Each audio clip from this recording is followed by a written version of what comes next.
नसीम बानो भारतीय अभिनेत्री थी जिन्होंने 1923 के दशक के मध्य में अपना अभिनय करियर शुरू किया और 1950 के दशक के मध्य तक काम किया।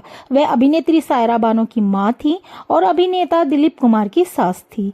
Hello guys, welcome back to my channel. और आज हम जो वीडियो लाए हैं वो है सायरा बानो की मां नसीम बानो के ऊपर, जो कि अपने समय की फेमस अभिनेत्री थी गाइस। 40 के दशक की इस अभिनेत्री की खूबसूरती पर मरते थे लोग, और वो इतनी सुंदर थी कि पालकी में वो स्कूल जाया करती थी गाइज।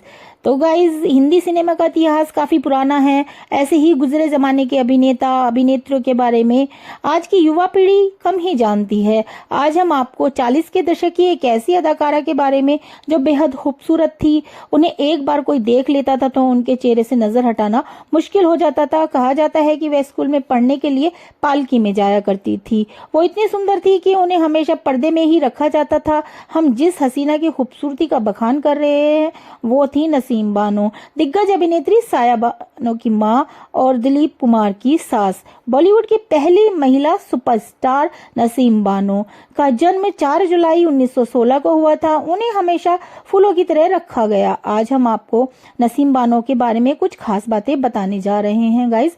एक बार नसीम बानो अपने स्कूल की छुट्टियों में अपनी मां के साथ फिल्म सिल्वर किंग की शूटिंग देखने गई और इसे देखकर ही उन्होंने फैसला किया कि वह भी एक्ट्रेस बनेंगी। स्टूडियो में नसीम की सुंदरता देखकर उन्हें फिल्मों में काम करने का ऑफर भी मिल गया था, लेकिन उनकी मां ने बच्ची कहकर इस प्रस्ताव को ठुकरा दिया गाइस। नसीम बानो ठान चुकी थी कि उन्हें अब अभिनेत्री ही बनना है। अब वो अगले ऑफर के इंतजार में थी कि इसी दौरान फिल्म निर्माता सोहराब मोदी ने अपनी फिल्म खून का खून के लिए बतौर अभिनेत्री नसीम को साइन करने का प्रस्ताव रखा, लेकिन इस बार भी उनकी मां ने साफ इनकार कर दिया। नसीम बानो को गुस्सा आया और उनका गुस्सा 7वें आसमान पर चढ़ गया और वो जिद करने लगी कि अब फिल्मों में काम करके ही रहेंगी। सिर्फ यही नहीं, अपनी बात मनवाने के लिए नसीम बानो ने भूख हड़ताल कर दी। आखिरकार उनकी मां को बेटी की जिद पूरी करनी ही पड़ी। उन्होंने सोहराब मोदी को हाँ कर दी। फिर क्या था, नसीम बानो ने एक से बढ़कर एक फिल्मों में काम किया। सिर्फ सोहराब मोदी के साथ नसीम कई फिल्मों में आई। इन फिल्मों में तलाक, मीठा जहर, बसंती और भी कई फिल्में शामिल हैं, लेकिन फिल्म पुकार नूरजहां का किरदार निभाकर नसीम मशहूर हो गई। फिल्मी करियर में अपने पैर जमाने के बाद नसीम ने मियां एहसान उल हक से शादी की। अदाकारा ने ताजमहल पिक्चर्स बैनर भी शुरू किया, जिसके तले कई फिल्में भी बनी, लेकिन बंटवारे के समय नसीम अपने पति के साथ पाकिस्तान चली गई। कुछ समय बाद नसीम बानो अपने 2 बच्चों को लेकर भारत आ गई और 60 के दशक में फिल्म उनकी आई अजीब लड़की। नसीम बानो की आखिरी फिल्म थी, जो कि इसी दौरान उनकी बेटी सायरा बानो सिनेमा की दुनिया में अपना कदम जमा रही थी। कहा जाता है कि दिलीप कुमार और सायरा बानो की शादी के पीछे भी नसीम बानो का सायरा हर अभिनेता के साथ फिल्में कर रही थी और इसी दौरान उनका दिल राजेंद्र कुमार पर आ गया, जबकि राजेंद्र 3 बच्चों वाले शादीशुदा व्यक्ति थे। मां नसीम को ये बिल्कुल भी अच्छा नहीं लगा। उन्हें अपनी बेटी की नादानी पर काफी गुस्सा आया, फिर भी उन्होंने इसको जाहिर नहीं किया और नसीम ने दिलीप कुमार की मदद ली। दिलीप साहब को उन्होंने सायरा के समझाने के लिए भेजा। राजेंद्र से किसी तरह तो पीछा छूटे। दिलीप कुमार ने यह काम किया क्योंकि वे सायरा के बारे में ज्यादा जानते थे, नहीं कि शादी का तो दूर दूर तक इरादा दिलीप कुमार का नहीं था। जब दिलीप साहब ने सायरा को समझाया कि राजेंद्र के साथ शादी का मतलब है पूरी जिंदगी सौतन बनकर रहना और तकलीफें सहना, तब पलटकर सायरा ने दिलीप साहब से सवाल किया कि क्या वे उससे शादी करेंगे। सवाल से हिचकिचाए दिलीप उस समय तो कोई जवाब नहीं दे पाए, लेकिन 11 अक्टूबर 1966 को अपनी 44 साल की उम्र में उन्होंने 25 साल की सायरा बानो से शादी कर ली। दिलीप कुमार ने कोई चट मंगनी पट ब्याह के स्टाइल में तो शादी की नहीं थी। नसीम और सुबोध मुखर्जी को इसके लिए काफी फील्डिंग करनी पड़ी थी। खैर, दोनों ने एक दूसरे का पूरा साथ दिया और एक अच्छे दंपत्ति का उदाहरण भी पेश किया। सायरा बानो अब अपने पति अभिनेता दिलीप कुमार की बहुत खासा ध्यान रखती थी गाइज।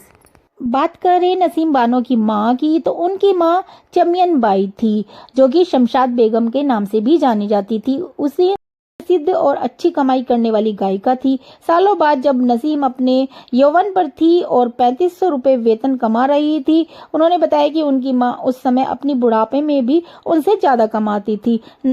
थोड़ी उनके व्यक्तिगत जीवन की बात कर लें तो नसीम ने अपने बचपन के दोस्त आर्किटेक्ट मियां एहसान उल हक से शादी की, जिनके साथ उन्होंने ताजमहल पिक्चर्स बैनर शुरू किया। उनके 2 बच्चे थे, एक बेटी सायरा बानो और एक बेटा स्वर्गीय सुल्तान अहमद। नसीम के पति ने विभाजन के बाद भारत छोड़ दिया था और पाकिस्तान चले गए थे, लेकिन नसीम ने अपने बच्चों के साथ भारत में ही रहने का निर्णय लिया। एहसान ने उनकी फिल्मों के नेगेटिव ले लिए और फिल्मों को पाकिस्तान में रिलीज किया, जहां इसकी वजह से उन्हें काफी प्रशंसा भी मिली। नसीम बाद में इंग्लैंड चली गई और कुछ समय तक वहीं रही और उनके बेटे और बेटी दोनों ने वहीं पढ़ाई की। टाइम्स ऑफ इंडिया की रिपोर्ट के अनुसार नसीम ने दिलीप कुमार और सायरा बानो की शादी कराने में तो मदद की थी। हालांकि स्टारडस्ट साक्षात्कार में नसीम ने कहा कि वे दोनों की शादी से हैरान थी, क्योंकि उन्हें लगता था कि दिलीप कुमार एक पक्का कुंवारा है, हालांकि में रुचि ले रहे थे। और नसीम का निधन 18 जून 2010 को मुंबई में 85 साल की आयु में हो गया था गाइस। और उनके बेटे का भी निधन हो गया था, पर उनकी परपोती है जिसका नाम सुल्तान अहमद उनके बेटे से लिया गया है, साइशा। और साइशा उनकी पोती है, यानी कि सायरा बानो की भतीजी हैं साइशा। और नसीम बानो को परी उपनाम भी दिया गया था, क्योंकि उनका चेहरा परी जैसा लगता था और इस वजह से उनको परी नाम भी दिया गया था गाइस। और इस तरह से उनकी जीवन लीला समाप्त हो गई और उन जैसी सुंदर ही फिर सायरा बानो भी इतनी सुंदर हैं। तो और हाँ गाइज, नसीम बानो से कुछ ही साल छोटे थे दिलीप कुमार, उनकी एज के ही थे लगभग, और उनसे भी उनकी दोस्ती थी, ये भी मैंने पढ़ा था एक जगह। और इसी दोस्ती की वजह से वो खुलकर उनसे बातें करती थी और इसीलिए उन्होंने समझाने के लिए सायरा बानो को बोला था। तो अगले वीडियो में हम सायरा बानो के बारे में जानकारी देंगे आपको कि कैसे वो फिल्मों में आई और कैसे उन्हें राजेंद्र कुमार पर भी क्रश था और कैसे उनको फिर उनकी माँ ने उनसे राजेंद्र कुमार से अलग किया और दिलीप कुमार से शादी करवाई। गाइस, किस किस की हेल्प ली, ये सब कुछ सायरा बानो के वीडियो में आपको मिलेगा। और दिलीप कुमार और सायरा बानो का कोई औलाद है कि नहीं है और शादी कैसे हुई, ये सब आपको दूसरे वीडियो में मिलेगा। तो तब तक के लिए गाइस आपसे विदा लेते हैं और नेक्स्ट वीडियो में फिर आपके सामने उपस्थित हो जाएंगे। तब तक के लिए चैनल पर नए हैं तो चैनल को सब्सक्राइब करिए, वीडियो अच्छा लगे तो लाइक शेयर करिएगा और अगर जो कुछ इसमें सुधार करना है तो कमेंट जरूर करिएगा। धन्यवाद।